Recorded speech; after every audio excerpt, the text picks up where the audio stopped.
Maduro e sua esposa foram presos. O importante aqui não é o dia da prisão, mas é o caminho que tornou isso possível. O que levou a Venezuela a chegar nesse ponto? Como um estado que tem uma das maiores riquezas naturais do planeta, na prática, perdeu a capacidade de se sustentar. Eu sou o Rodrigo Inácio e depois de mais de 2 décadas lidando com estruturas reais, aprendi algo simples. Muitas vezes o que quebra empresas e organizações não é a falta de recursos, mas é a má alocação de risco travestida de controle. Que resultou na prisão de Nicolás Maduro. Nicolás Maduro. Ataques simultâneos a cidades próximas também de Caracas, a capital.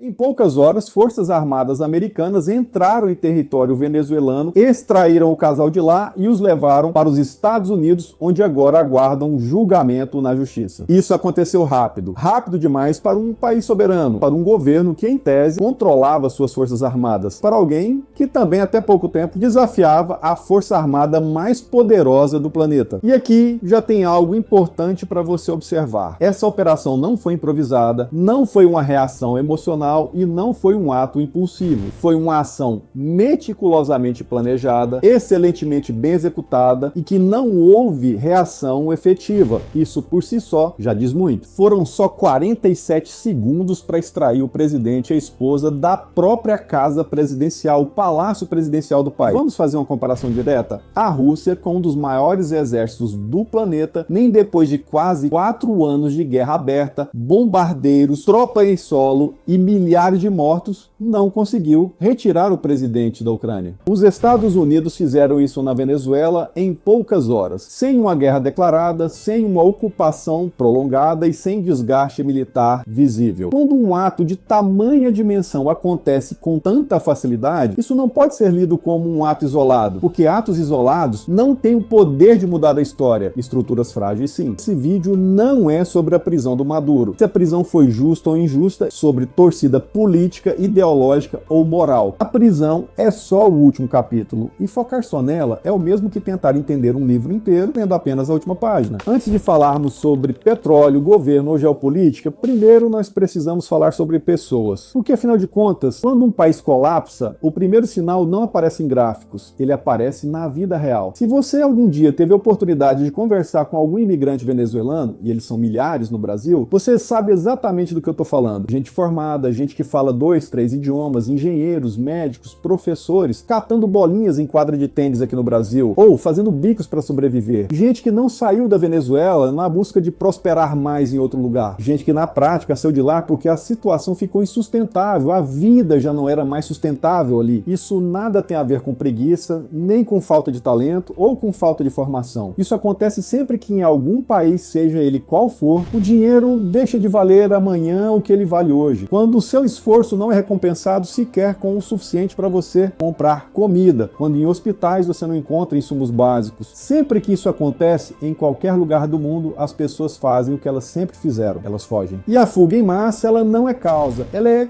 consequência. Consequência de um sistema que já não consegue gerar oportunidades, recompensar competência ou mesmo sustentar quem produz. Então, quando você ver milhões de pessoas fugindo, o que você deve se perguntar, na prática, não é por que elas foram embora, mas a pergunta certa a se fazer é o que quebrou antes disso? Para entender o tamanho do colapso, nós precisamos voltar para um tempo em que a maioria das pessoas, infelizmente, ignora. Nos anos de 1940 e 1950, a Venezuela chegou a ser um dos países mais ricos do continente latino-americano. Na verdade, até em termos de PIB per capita, a Venezuela chegou a ser mais rica do que alguns países europeus devastados pela Segunda Guerra Mundial. Nessa época, Caracas era vista como uma cidade moderna. Havia investimento estrangeiro, havia crescimento econômico consistente, havia infraestrutura sendo construída. O motor de tudo isso tinha nome petróleo. Desde o início do século XX, grandes empresas internacionais operavam no país. Empresas americanas e europeias que entravam com capital, tecnologia e gestão. Essas empresas perfuravam, mineravam, extraíam, refinavam e exportavam o petróleo. Elas assumiam o risco pesado da operação, o risco logístico, o risco geológico, o risco financeiro. O Estado venezuelano, por sua vez, ficava com impostos, royalties e participação nos ganhos. Pode parecer pouco à primeira vista, mas aqui vem o detalhe que quase ninguém dá atenção. O sistema funcionava. A produção crescia, a receita entrava, a economia girava. Durante décadas, a Venezuela figurou entre os principais exportadores de petróleo do mundo. Na verdade, entre as décadas de 1940 e 1970, o país foi um dos principais players globais do setor. Isso trouxe uma sensação muito específica, aquela sensação de que, olha, nossos problemas estão todos resolvidos. E isso é perigosíssimo, porque quando um país acredita que encontrou uma fonte infinita de recursos, ele começa a relaxar com todo o resto. Diversificar a economia? Para que se o petróleo paga a conta? Eficiência do Estado? Por que se a arrecadação vem fácil? Disciplina fiscal? Por que se o dinheiro continua entrando? E é aqui que a história começa a virar. Não com uma crise, não com um colapso, mas com um conforto excessivo que começa a provocar decisões confortáveis no curto prazo, mas que se mostram devastadoras no longo prazo. Porque chega um momento em que alguém olha para o sistema e pensa, se o petróleo é nosso, por que não ficamos com a maior parte do dinheiro? O problema não foi querer ganhar mais, o problema foi decidir quem iria operar o risco. E a Venezuela tem muito petróleo. Para ser mais preciso, o país tem as maiores reservas comprovadas do mundo nesse recurso natural. São mais de 300 bilhões de barris de petróleo. Isso é mais do que a Arábia Saudita, o Canadá e mais do que qualquer outro país ou lugar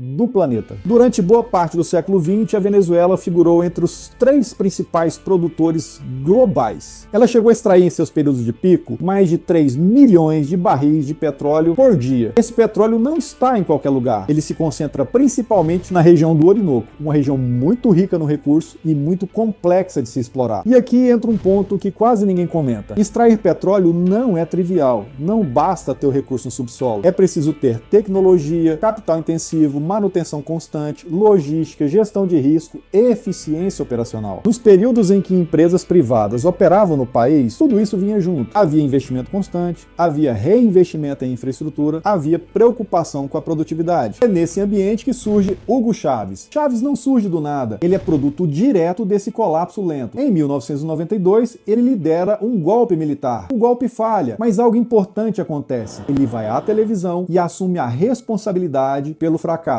Aquela breve fala o coloca agora não como um personagem, mas como um símbolo. Ele fala exatamente o que muita gente queria ouvir. O sistema era corrupto, que a elite havia traído o povo e que o petróleo deveria servir à população. Chávez passa a representar, a partir daquele momento, a ruptura que muitos esperavam. Em 1998, ele é eleito presidente. Chávez não cria o problema, ele herda um problema estrutural. Mas ao invés de tentar corrigir o erro original, ele decide aprofundá-lo. Chávez amplia o controle estatal, politiza a PDVSA, usa petróleo como ferramenta de poder e transforma a receita em instrumento eleitoral. E enquanto o preço do barril volta a subir nos anos 2000, o modelo parece novamente funcionar. Programas sociais se expandem, popularidade cresce e a sensação de prosperidade retorna. Mas agora o risco está totalmente concentrado no Estado. Não há contrapeso e não há disciplina. E quando um país inteiro vira dependente de uma variável que ele não controla, o destino deixa de ser decisão e vira uma aposta. O Chávez morre em 2013, o preço do petróleo volta a cair e o modelo perde o seu último amortecedor. É nesse cenário que entra o nosso último personagem, não como causa, mas como consequência. É Nicolás Maduro. E aqui, correndo o risco de ser muito mal interpretado, é preciso ser claro. Maduro não cria o sistema que quebra a Venezuela. Ele herda um sistema já quebrado e não consegue consertá-lo. Os números deixam isso muito claro. No início dos anos 2000, a PDVSA produzia mais de 3 milhões de barris de petróleo por dia.